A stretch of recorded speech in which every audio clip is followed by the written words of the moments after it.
what a covenant is and what Abraham would have understood this to be.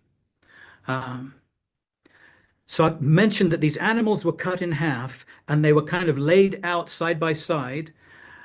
And if you can understand, when those animals were cut in half, there would have been a lot of blood. And so this whole area is now going to be covered in blood. And they're laid out such that there's a little pathway in between the pieces. And that sacrifice is profoundly symbolic. What does it represent? Firstly, it represents this, that any failure on either side, the two that are making covenant, any failure on either party to fulfill this covenant will cost them their lives. In other words, their blood will be shed. That's what this part of what this sacrifice represents. It's the cost of entering into this relationship, is if you fail, it's your blood that's going to be shed. And the other side of that also is that either side would literally face death rather than violate this covenant relationship. So that's where we're going in terms of commitment. But that's not even the most significant commitment that is being required here. And this is important that we catch. When you enter into a blood covenant, you now agree to lay down your own life and live for your covenant partner. Let me say that again. You agree now to die to yourself and live for your covenant partner. And your covenant partner is doing the same with regard to you. He lays down his life in order to live for us. Thank you. Now, if you follow that through, you'll understand that Jesus fulfilled that. And we'll come back to that in just a minute. But I want you to catch this. Yeah. It's not just about total commitment in relationship. Covenant is the strongest bond of commitment that exists between two people. And God chose this as the means of confirming that he would give to Israel, he would give to Abraham and his descendants. He then confirms through Isaac and then through Jacob, whom he renames Israel, all of this land. It's actually an interesting topic right now because there is conflict over who that land belongs to. God has already stated it very clearly in the scriptures. And I don't want to go too far down that road today, but we'll touch on it a little bit more later. So we die to ourselves and live for our covenant partner. What this also means is that all the resources that I have are now made available to my covenant partner. All of it.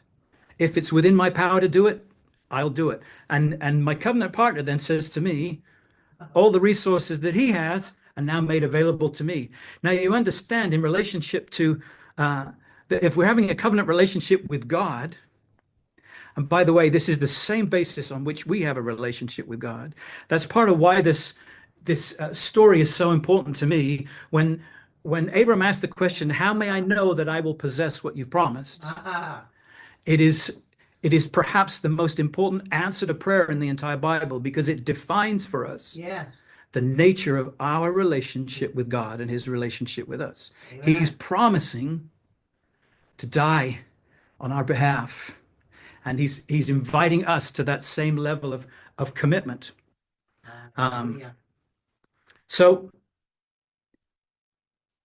we get to the ceremony, okay? Interestingly and extraordinarily, Abraham is put to sleep. He's fast asleep. He's in a deep sleep given to him by God. God puts him into a deep sleep. Even though he's asleep, he's still aware because God then speaks to him and gives him promises about what's to come. He speaks prophetically to him. But nonetheless, he is asleep and he is unable to participate in this ceremony that's about to take place. Okay, so what's happening now? So we see in this ceremony, down to verse 17, it came about when the sun had set that it was very dark, and behold, there appeared a smoking oven and a flaming torch, which passed between the pieces. Okay, this is a very key part of the ceremony. I've spoken already about part of what it represents. But what actually happens is then the two parties that are entering into covenant both walk between the pieces. They're actually walking probably on a pathway of blood, cutting up those animals. It's going to leave a lot of blood. So they're walking this path between the pieces. But Abram is asleep. He's not permitted by God to be a part of this ceremony. And I think for a very important reason. Amen. that we're going to get to in just a minute. But so let's talk about, first of all, what is this? These two images that we see, a smoking oven and a flaming torch. What could they possibly represent? Well,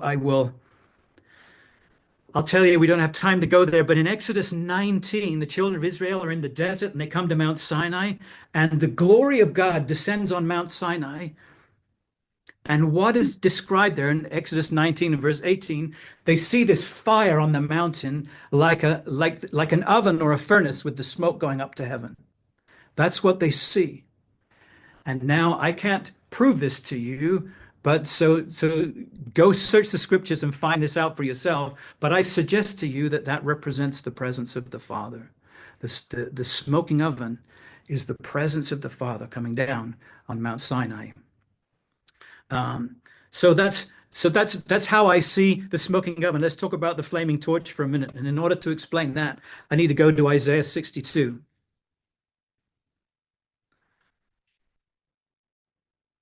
And Isaiah 62.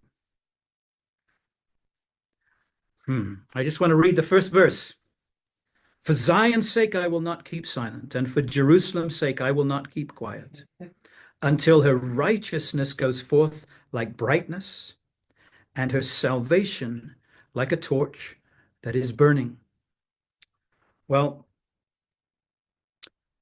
there's a torch that is burning. That kind of rings a bell, right? There's a picture of a torch that is burning, and it's salvation like a torch that is burning. But what's even more key to me is the word salvation in that passage of Isaiah is Yeshua.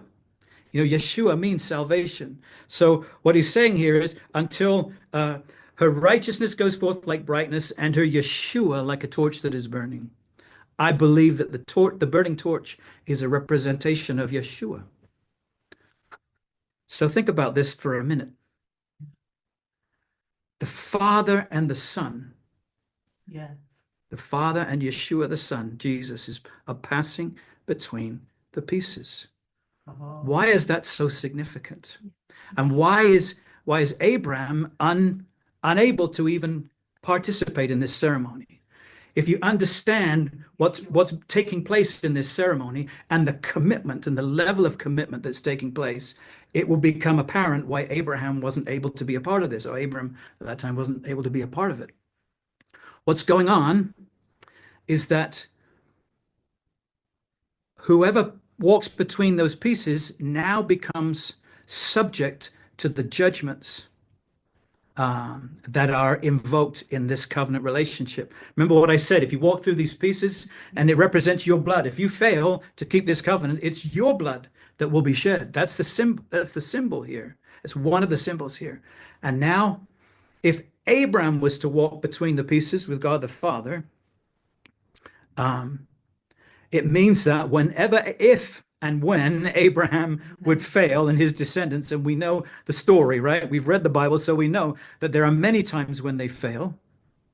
As soon as they fail, the judgment of this covenant relationship then comes upon them because they violated the covenant. God knew that wasn't going to last. He knew that they weren't going to last. And so God provides a substitute. Instead of allowing Abraham to walk between the pieces, he invites Yeshua to pass between the pieces, if you can catch the significance of that. So that whenever Abraham and his descendants would fail, the judgment wouldn't come upon them, it would come upon Jesus. It would come upon Yeshua. He carried the punishment for the children of Israel. And I believe it is in that regard specifically that Jesus fulfilled this covenant commitment right here in Genesis 15. He fulfills it when he goes to the cross. If you can catch the significance of that, the power of that. Jesus allowed that. We know from the New Testament, we know that he took on the sin of mankind. But as he was nailed to the cross, so that sin was nailed to the cross, Jesus took on himself that place. He actually chose to fulfill this by going to the cross and allowing his own life to be sacrificed so that he was crucified to pay the price for this covenant commitment.